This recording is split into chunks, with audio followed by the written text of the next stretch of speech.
The Hole in the Ground is a psychological horror movie about a young single mother, and her 8-year-old son, and they have moved to a new home, leaving a little bit of a dark past behind. And in this new place that they live, they discover this enormous sinkhole in the earth near their house.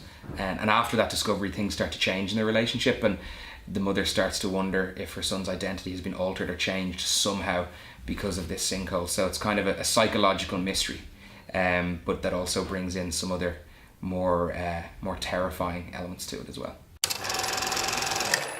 I'd written the character quite a bit older, and I'd probably written her in a little bit more of a stock horror mother way than the character ended up. And I'd missed a date for Mad Mary. I was living abroad at the time, and I just hadn't had a chance to catch it. And we had done a list, and Shauna wasn't on that list because we were casting to a different kind of demographic, I suppose, for want of a better description. And it was my producer. I'd always give credit to him. He said, "Take a look at Shauna, take a look at Mad Mary." And my initial response was, "But she doesn't fit the bill at all."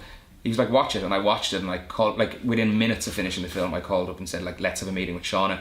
And I met her. We had a coffee. She'd read the screenplay. We had a coffee. We talked about the character, and by that evening, I'd said, tear up that list and offer her the role, and that was it. So there was no traditional audition process. There was no taping. It was just a conversation and a sense of understanding what she could bring to the role, which was the right choice, I think. My influences in horror were shaped at a very young age. I'm the youngest in my family by the guts of a decade.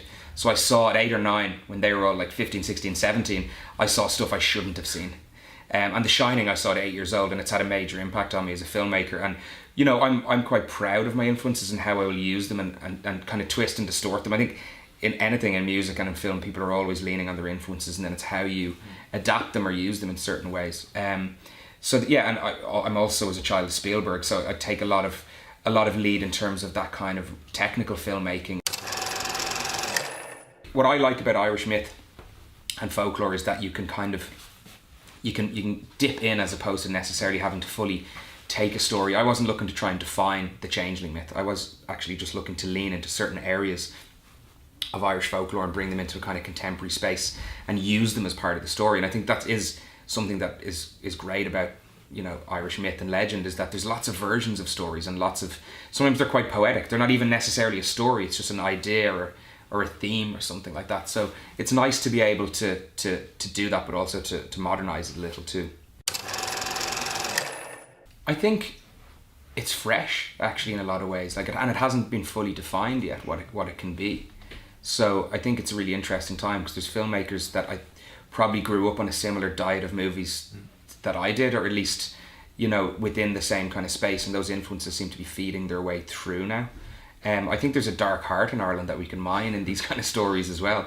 Like, you know, I think for an outsider, you know, there's that aspect of Ireland being fun and games, which it is, but there's also those kind of darker tales, and, you know, there's kind of the even from the folklore through to, you know, even some kind of contemporary horrors that exist in our society. So I think it's really just really fertile territory, and I don't think I'm the only one that's tapping into it. I think that there's a number of people coming through, so I'm intrigued actually to see what comes with it. Really intrigued.